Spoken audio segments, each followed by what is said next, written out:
कैसे हैं आप सभी? कैसी चल रही है आपकी क्लास 10 की पढ़ाई?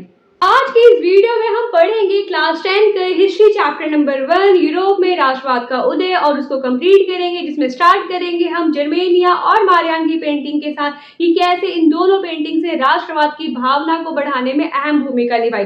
और आगे बढ़ते बढ़ते हम पहुंच जाएंगे बाल्कन रीजन में कि कैसे बाल्कन रीजन में जो तनावपन था उसने वर्ल्ड वॉर 1 की नींव रखी। साथ हम अभ्यास के क्वेश्चन को भी डिस्कस करते हुए चलेंगे। तो चलिए वीडियो को स्टार्ट करते हैं।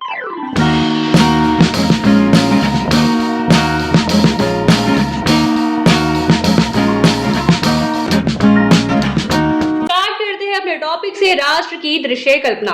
तो इस टॉपिक में हम पढ़ेंगे कि इस टाइम यूरोप में राष्ट्रवाद की भावना इतनी प्रबल हो गई, इतनी बढ़ गई कि जितने भी कलाकार थे, चित्रकार थे, उन्होंने अपनी पेंटिंग्स के माध्यम से जो है राष्ट्रवाद को बढ़ाने में अहम भूमिका निभाई। और अपनी इस पेंटिंग में उन्होंने राष्ट्र को दिखाया, और वो भी किस रूप में? मानव के रूप में मानवीकरण चित्र उन्होंने बनाया। जैसे इस टाइम पे जो नारियां थी, जो स्त्रियां थी, उनकी छवि को राष्ट्र के रूप में दिखाया गया। जैसे हमारे यहाँ पे इंडिया में क्या कॉन्सेप्ट है? भारत माता की छवि, तो वहां पे भी राष्ट्र को जो है स्त्रियों के रूप में प्रदर्शित किया जाने लगा, जिसमें हमारी बुक में ही दो हमें स्त्रियों की पेंटिंग दी गई है। एक है जर्मेनिया और दूसरी है मारियान। ये दोनों पेंटिंग इंपॉर्टेंट है, दोनों से जो है आपके क्वेश्चन आते हैं, चाहे वो एमसीक्यू में पूछे चाहे वो लॉन्ग में पूछे। तो आपको ये दोनों को जो है अच्छे से याद करना है, जर्मेनिया की पेंटिंग और मारियान की पेंटिंग। अच्छा, ये ध्यान रखिए, ये जो दोनों पेंटिंग है ये किसी वास्तविक स्त्री को नहीं दिखाते, बल्कि ये पेंटर्स की काल्पनिकता को दिखाते हैं। उन्होंने काल्पनिक रूप में जो है इन पेंटिंग्स के थ्रू, इन छवि के थ्रू जो है राष्ट्र को प्रदर्शित किया है। जिसमें सबसे पहले अगर हम डिस्कस करें जर्मेनिया की पेंटिंग, अगर मैं आपको जर्मेनिया की पेंटिंग दिखाऊं तो ये देखिए, ये है हमारी जर्मेनिया की पेंटिंग, जिसे बनाया था चित्रकार फिलिप वेट ने। 1848 की क्रांति के बाद इन्होंने ये पेंटिंग बनाई थी। अगर आप इस पेंटिंग को ध्यान से देखेंगे तो ये जर्मेनिया की पेंटिंग है। अच्छा, जर्मेनिया कहाँ, ये पेंटर जो थे फिलिप वेट, इन्होंने किस राष्ट्र को प्रदर्शित किया जर्मेनिया के थ्रू? तो जर्मन राष्ट्र को प्रदर्शित किया। तभी मैंने यहाँ पे पॉइंट लिखा है कि ये जर्मन राष्ट्र का रूपक बन गई। अच्छा, ये ध्यान रखिएगा, ये जर्मेनिया जर्मन को दिखाती है। बनाया किसने है? इस चित्र को बनाया है फिलिप वेट ने।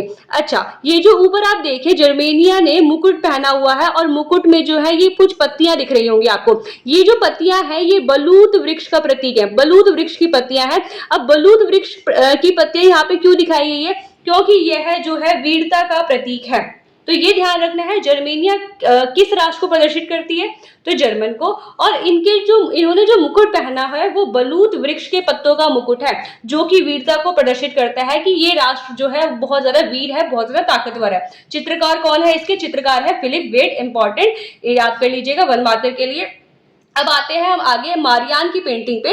तो मारियान जो पेंटिंग है वो किसको प्रदर्शित करती है? फ्रांस के राष्ट्र, फ्रांस को। जैसे आप यहाँ पे देखेंगे, हमें मारियान की पूरी एग्जैक्ट पेंटिंग तो नहीं दी गई है, बट ये डाक टिकट के माध्यम से मारियान को दर्शाया गया है। ये जो मारियान की पेंटिंग है वो फ्रांसीसी गणराज्य फ्रांस को प्रदर्शित करती है, ध्यान रखना है। अच्छा, आप इस पेंटिंग देखें तो इन्होंने जो है यहाँ पे जो टोपी टाइप का पहना हुआ है, लाल टोपी, इसमें दिखाया नहीं गया अच्छे से, बट बुक में हमारी मेंशन है कि मारियान ने जो लाल टोपी, तिरंगा और कलगी पहनी है, वो कलगी है, ये कलगी, हाँ, जो कलगी पहनी है वो स्वतंत्रता और गणतंत्रता का प्रतीक है।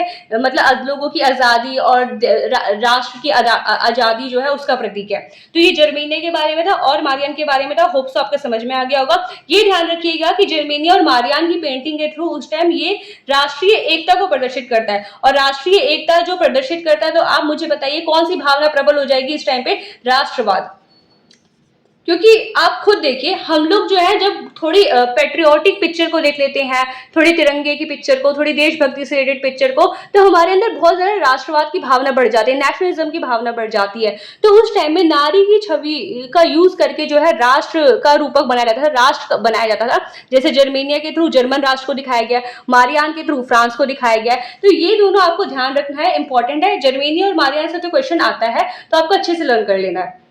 आते हैं हम अपने नेक्स्ट टॉपिक पे। तो नेक्स्ट टॉपिक है हमारा राष्ट्रवाद और साम्राज्यवाद, तो जिसमें हमें मेनली पूरा पढ़ना है बाल्कन क्षेत्र के बारे में। तो सबसे पहले बाल्कन के बारे में जानते हैं कि बाल्कन क्या है। तो बाल्कन ना कई सारे छोटे छोटे देशों का एक ग्रुप है।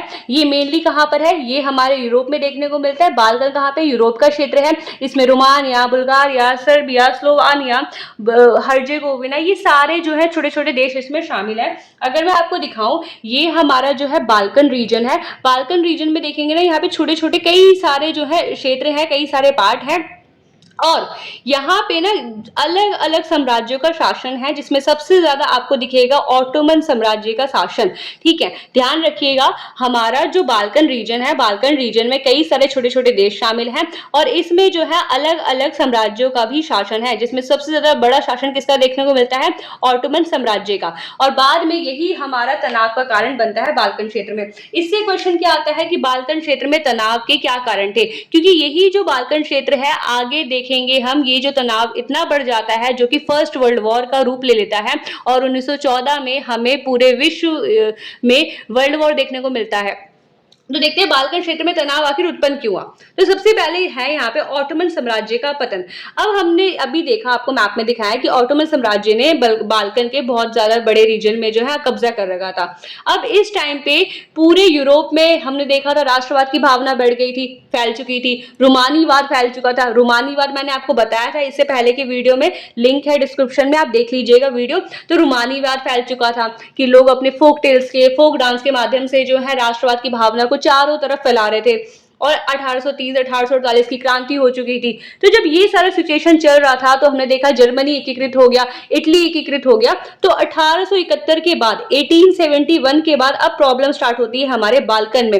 बाल्कन में भी राष्ट्रवाद की चिंगारी जल चुकी थी। तो यहाँ पे क्या हुआ, जो ऑटोमन साम्राज्य का कब्जा था उसको खत्म करने की जो है यहाँ के लोगों ने डिमांड की। अब जो बाल्कन रीजन है, इसमें ना तरह तरह के छोटे छोटे देश शामिल है। तो इसमें जो है अलग अलग भाषा के, अलग अलग जाति के लोग रहते थे। मेनली यहाँ पे रहते थे स्लाव जाति के लोग, मूल निवासी क्या है ना यहाँ के स्लाव जाति के लोग हैं। तो ये सारे अलग अलग भाषी लोग, अलग अलग जाति के लोग जो है ऑटोमन साम्राज्य के जो शासन यहाँ पे चल रहा था उसको पसंद नहीं कर रहे थे। तो ऑटोमन साम्राज्य से अलग होने की जो है यहाँ पे भी डिमांड बढ़ गई कि हमें ऑटोमन साम्राज्य का शासन नहीं चाहिए। रोमानीवाद का यहाँ पे प्रसार हुआ, और यहाँ पे जो बाल्कन क्षेत्र जो है छोटे छोटे हिस्सों में ऐसे ऐसे करके इसमें कई सारे देश शामिल हैं। तो इन क्षेत्रों में ही आपस में प्रतिस्पर्धा, आपस में कॉम्पिटिशन होने लग गया कि इसके पास ज्यादा क्षेत्र ना आ जाए, इसके पास ज्यादा क्षेत्र ना आ जाए।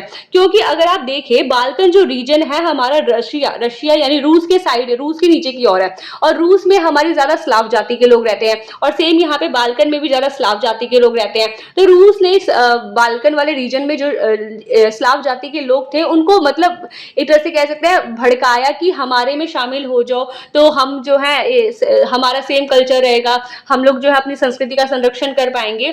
तो इस सिचुएशन में ना क्या होता है, यहाँ से रूस भी कब्जा करने की कोशिश करता है बाल्कन पे, वहां से इंग्लैंड आ जाता है, और भी कई, और जर्मनी भी यहाँ पे आ जाता है। तो अलग अलग तरह तरह के जो है यूरोपीय देश जो है यहाँ पे आ जाते हैं बाल्कन रीजन पे कब्जा करने के लिए। तो आपसी प्रतिस्पर्धा भी यहाँ पे बढ़ जाती है, और यही रीजन है जिसके कारण बाल्कन क्षेत्र में इस टाइम बहुत ज्यादा असमंजस की स्थिति उत्पन्न हो जाती है।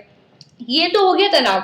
अब जब तनाव उत्पन्न हुआ तो अब इसका परिणाम क्या होता है? परिणाम यही होता है कि ये जो छोटे छोटे क्षेत्र थे, यहाँ पे कई छोटे छोटे युद्ध हो गए, कभी रशिया के बीच में, कभी इंग्लैंड के बीच में, इनके बीच में जो है युद्ध चले जा रहे हैं, जिसका प्रभाव जो है बाल्कन रीजन में जो है हमें अव्यवस्था के रूप में देखने को मिलता है। और बाद में यही छोटे छोटे युद्ध ले लेते हैं सबसे बड़े युद्ध क्या, विश्व युद्ध का रूप, और 1914 में हमें जो है विश्व युद्ध देखने को मिलता है। तो ये बाल्कन क्षेत्र इंपॉर्टेंट है, याद कर लीजिएगा। इससे मेनली क्वेश्चन यही आता है कि बाल्कन क्षेत्र में तनाव के क्या कारण थे।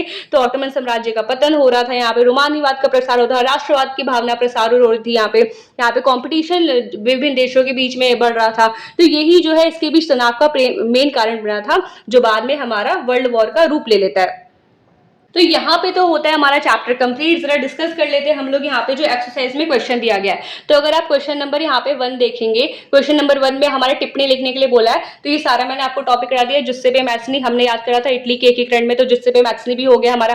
काउंट कैमिलो दी कावूर, कावूर कहाँ पे था, इटली के एकीकरण में इन्होंने हेल्प की थी। तो ये आपको मैंने वहां पे भी आपको नोट्स बनवा दिए हैं। इसके अलावा यूनानी स्वतंत्रता युद्ध की यूनान ने जो है कैसे अपनी स्वतंत्रता की लड़ाई लड़ी ऑटोमन साम्राज्य के खिलाफ। इसके अलावा फ्रैंकफर्ट संसद पे भी मैंने आपको नोट्स यहाँ पे बोर्ड पे करवाए थे, जिसमें 1831 प्रतिनिधि शामिल हुए थे। जर्मन में ये संसद बनी हुई थी ताकि जर्मनी को एकीकृत किया जा सके, तो ये करवा दिया था। और महिलाओं की भूमिका तो मैंने आपको बताया था कि इंपॉर्टेंट क्वेश्चन है, ये भी करवा दिया था। इसके अलावा ये क्वेश्चन आता है फ्रांसीसी लोगों के बीच सामूहिक पहचान का भाव पैदा करने में फ्रांसीसी क्रांतिकारियों ने क्या कदम उठाया। तो इसमें जो उन्होंने समान कानून वहां पे लागू किए थे फ्रांसीसी लोगों में, राष्ट्रवाद की इसमें फिर जो सेकंड क्वेश्चन है, सेकंड क्वेश्चन ये पूछ रहा है कि फ्रांस में जो है राष्ट्रवादी भावना को बढ़ाने में कौन कौन से तत्वों ने अहम भूमिका निभाई थी। तो ये भी मैंने आपको बता दिया था। मारियान जर्मेनिया अभी हमने पढ़ा और उस चित्र का महत्व भी देखा। जर्मनी एकीकरण ये भी आपको अच्छे से समझा दिया मैंने। इसके अलावा जो नेक्स्ट क्वेश्चन आता है, नेपोलियन ने क्या बदलाव किए, तो इसमें हमारा नेपोलियन संहिता आ जाएगा पूरा 1804 का। इसके अलावा उदारवाद के 1848 क्रांति, तो इस पे भी मैंने आपको पूरे अच्छे से नोट्स करवाए, बल्कि राजनीतिक, सामाजिक और आर्थिक पहलू जो थे वो भी आपको बताए थे। इसके अलावा यूरोप में राष्ट्रवाद के विकास में संस्कृति के योगदान, तो संस्कृति के योगदान में जो आप रूमानीवाद वाला जो हमने कॉन्सेप्ट पढ़ा था वो आप इसमें डालेंगे। थोड़ा चित्र वाला जो हमने पढ़ा था जर्मेनिया वाले, वो वाला पॉइंट आप इसमें डालेंगे। इसके अलावा जो नेक्स्ट क्वेश्चन आता है हमारा, तो नेक्स्ट क्वेश्चन में जो बोल रहा है किन्हीं दो देशों पर ध्यान केंद्रित करते हुए मतलब 19वीं सदी में राष्ट्र कैसे इमर्ज हुआ, इसको बताना है। तो इसमें आप जर्मनी और इटली वाला जो हमने एकीकरण वाला पॉइंट पढ़ा था उसी को आप राष्ट्रवाद से जोड़ते हुए आंसर इसमें लिखेंगे। इसके अलावा जो नेक्स्ट क्वेश्चन है, इसमें हमारे ब्रिटेन का जो हमने एकीकरण देखा था कि ब्रिटानी राष्ट्र कैसे बना था, तो ये वाला पॉइंट जो है इसके अंदर आएगा। और ये यूरोप के जितने भी देश एकीकृत हुए थे उससे थोड़ा अलग था, ये वाला आपको थोड़ा पॉइंट बताना है कि जो जर्मनी और इटली थे उनका एकीकरण हुआ था, बट इनका ये जो ब्रिटेन है ये तुरंत निर्मित नहीं हुआ था, बल्कि एक लंबी चलने वाली प्रक्रिया का परिणाम था। तो ये पॉइंट आपको डालना है। इसके अलावा अभी हमने देखा बाल्कन प्रदेश में राष्ट्रवादी तनाव, तो राष्ट्रवादी तनाव क्यों बन रहा है, इसको इसमें आपको यहाँ पे कारण लिखना है। यहाँ पे तो कारण पूछा है, क्या पता आपसे एग्जाम में परिणाम पूछ ले। परिणाम ज्यादा बड़ा नहीं पूछा जाएगा, क्योंकि परिणाम है ही थोड़ा सा कि इसका परिणाम यही हुआ था कि सेकेंड वर्ल्ड वॉर की स्थिति उत्पन्न हो गई थी। तो यहाँ पर हमने पूरा चैप्टर कंप्लीट कर लिया। हमने कंप्लीट कर लिया हिस्ट्री का चैप्टर नंबर 1, यूरोप में राष्ट्रवाद का उदय। होप सो आपको चैप्टर पसंद आया होगा, वीडियो पसंद आया होगा, चैप्टर समझ में आया होगा। डाउट हो तो कमेंट करके जरूर बताइए और जुड़े रहिए सोशल सूत्रा 2.0 के साथ, कि यही वो चैनल है जहां पे सोशल साइंस पढ़ाई नहीं फील कराई जाती है। तो सब्सक्राइब कर लीजिए सोशल सूत्रा 2.0 चैनल पे और हमारे साथ जुड़े रहिए। Thank you so much. जय हिंद। SST मतलब सोशल सूत्रा।